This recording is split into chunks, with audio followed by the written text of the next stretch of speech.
The New York Times sports section is no more. This was anticipated when the New York Times bought The Athletic for $550 million last year, which seems overly inflated, to put it mildly, for the value of that publication, but we'll get into that in a second. For the Times, the value is apparently, and I would need even further confirmation about this, so this is partly speculation, but I have seen other people speaking about it, that obviously there's a union at the Times, and their sports staff is a part of that union. I don't think The Athletic has a union. I don't think The Athletic has a union.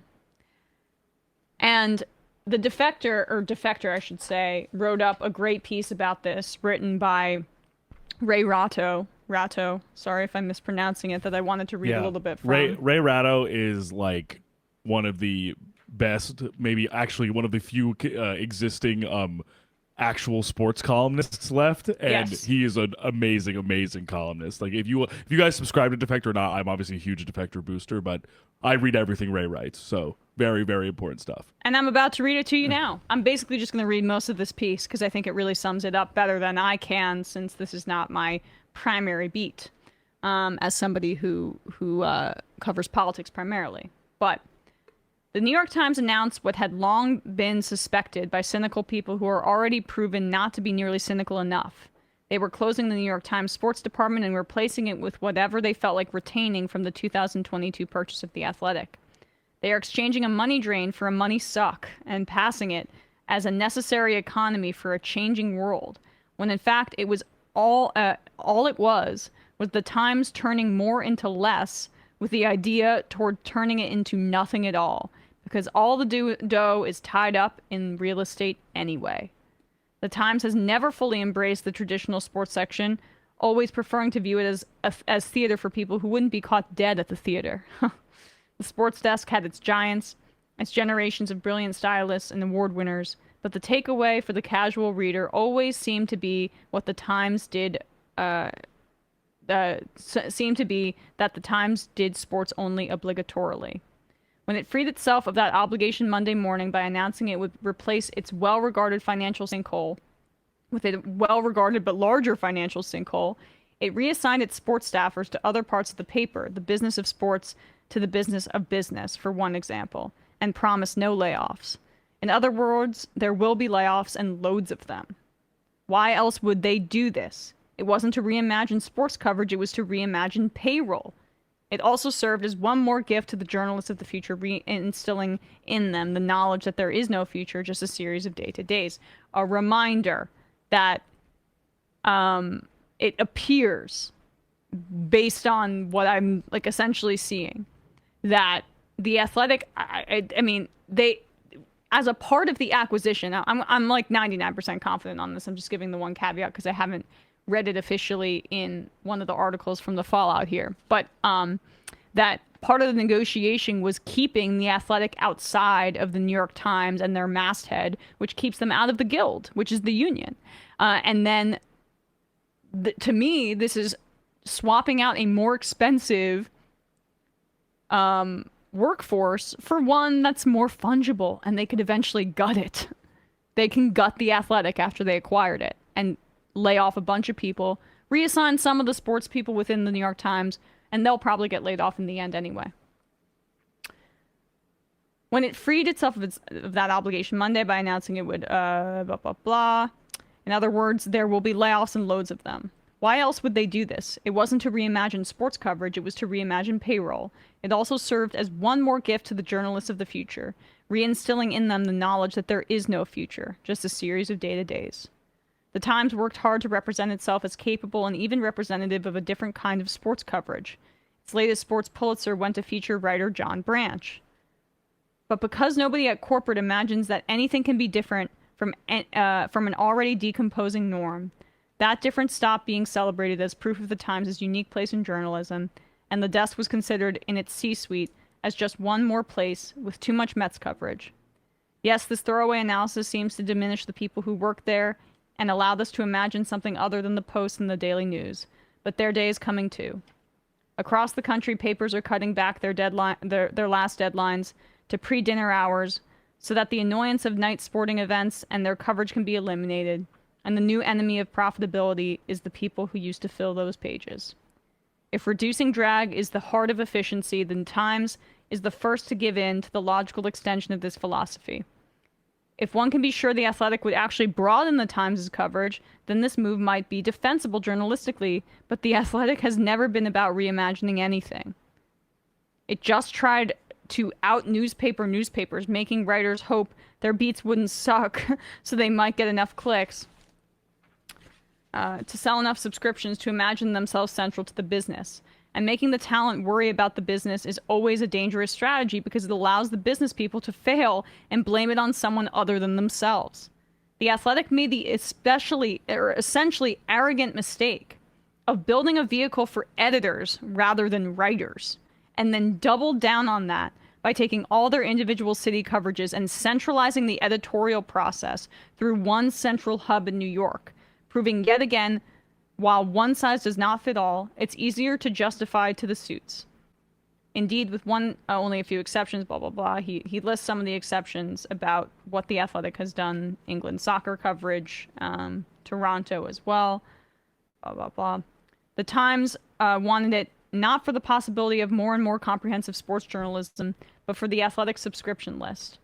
That is, until it pivoted to its current strategy of desiring its new workers to replace their current workers until it can trim off the new workers too. The most cost-effective boat, all things considered, is no boat at all. Will this work? Of course it will, if you keep in mind that the goal here is not to broaden coverage, but for workforce reduction. While the sports departments shudder in service of a bottom line that is already sunk, they won't create nearly the ripples of ESPN's recent detonations. But they will result in mass firings from people that won't be able to fall back on a $550 million turnkey sports desk. And nobody will remember the business thugs who did today's deed because they thrive in the anonymity of the best hitmen. They might remember some of the people they read and enjoyed and learned from, but that's not what a newspaper is anymore.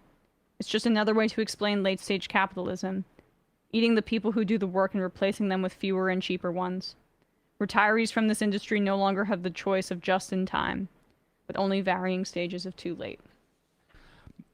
Yeah, it's a really, really good piece, and it starts off with an anecdote about one of Ray Ratto's old friends, at a Bay Area sports columnist. Yeah, basically saying that they made a joke when they were out that he got out of the business just at the right time to retire, and that's where he ties it in at the last line, basically saying that there won't be another time for people to be like, oh, you got out at the right time, because the way that the business has now structured itself and has now manifested itself, there won't be a right time anymore. There is just going to be a continued immiseration of sorts like this, where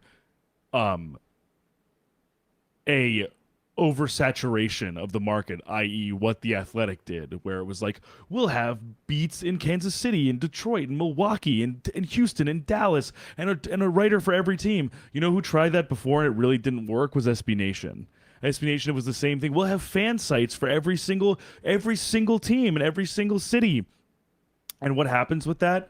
Yeah, because we want to have so many different tentacles in so many different places, but we also want to be run like a cutting-edge digital media site. You basically have no overhead. We're going to pay you 5 cents. We're going to pay you pennies on the dollar for you to basically make 100 blog posts per day. And once you stop being able to do that, we'll fire you for nothing and then sell the company to the highest bidder, to a private equity vulture, liquidate the entire asset, sell it again for parts, and then get a golden parachute for one of the, once we do that. So the same thing I fear may be happening, obviously, to the New York Times sports desk, but probably I can't imagine that every person, unfortunately, at The Athletic, who I've mentioned a lot on this show, a lot of great writers there, a lot of great talent there. Totally.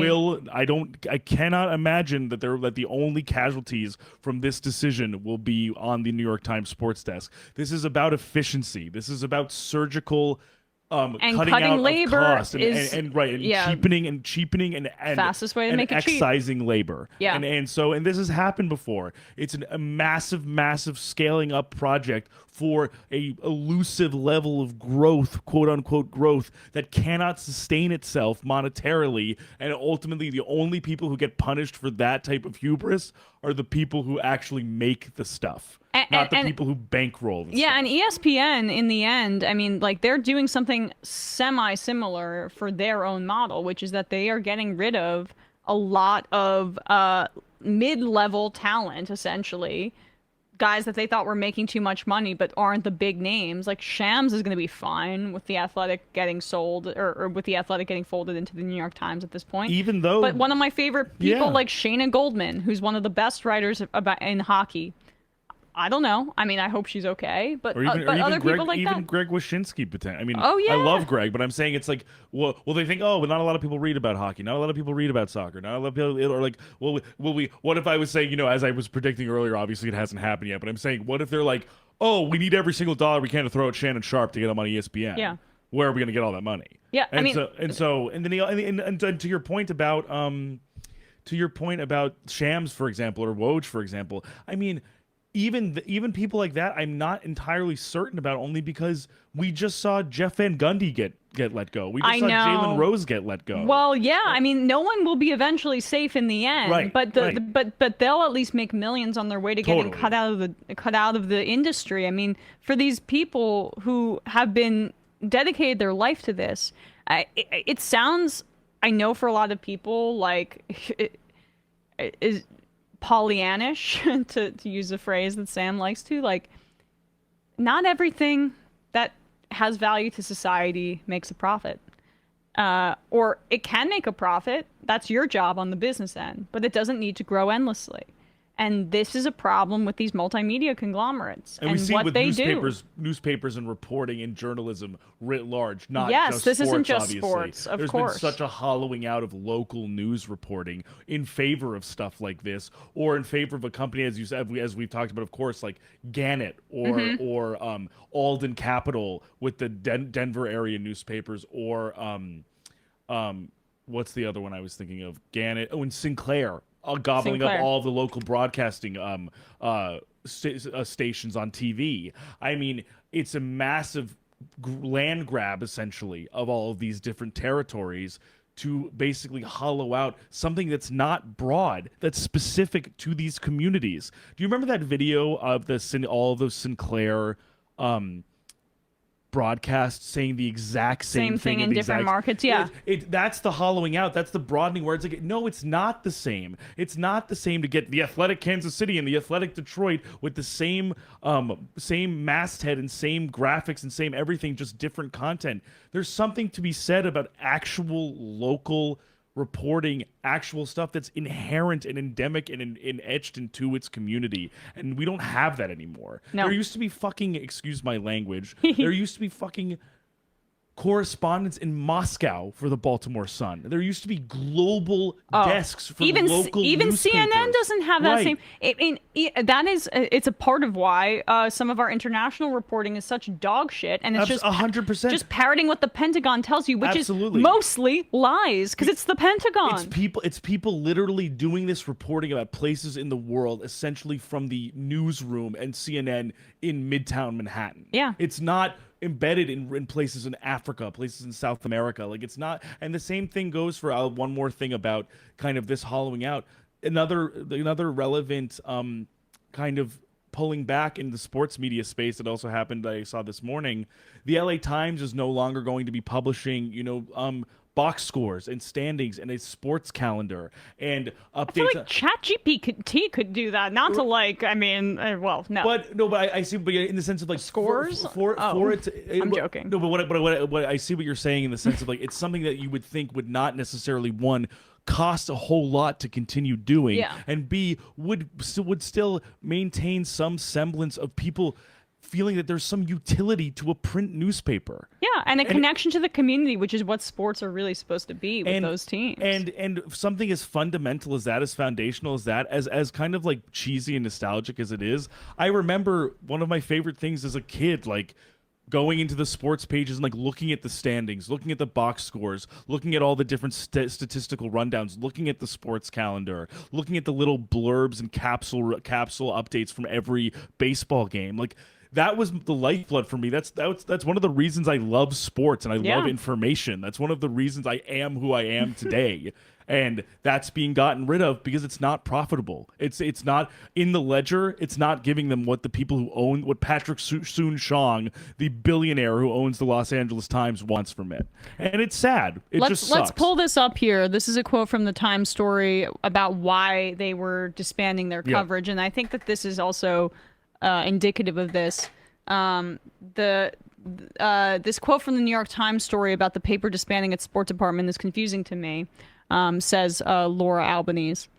How do people think journalists get the access and sources to write, quote, high impact enterprise? Often it's from being there day in and day out and establishing a level of trust. This is the quote from the Times explanation.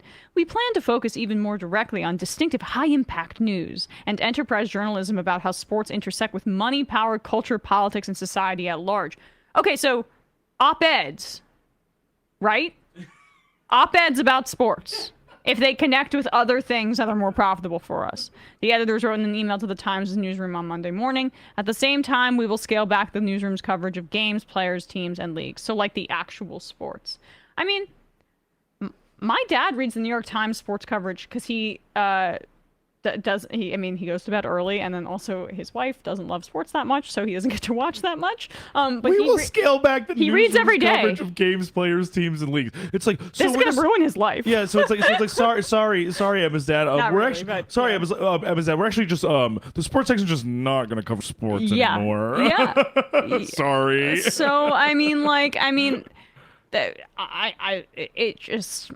understand that this kind of stuff is for some people archaic, but I just think it is archaic to people. Maybe it is archaic, and of course you can get so much of the. Of course, and I know this even when I was thinking about it before the show. You can get box scores on your ESPN app. You can get the highlights anywhere you want on the internet. Like of course, but I think there is something to be said of the actual value allocation, not the actual thing itself, but the fact that like the LA Times is like it's not worth it for us. Yeah. To keep the box scores and the standings and the capsule updates from all of the baseball games and the sports calendar. It's just not worth it. Yeah. It's literally it's not there's nothing not worth it in the literal sense of the word. Exactly. It has nothing to do with like anything spiritual, anything emotional, anything intrinsic to why people enjoy sports. It's literally just because of ones and zeros. Yeah. And that sucks.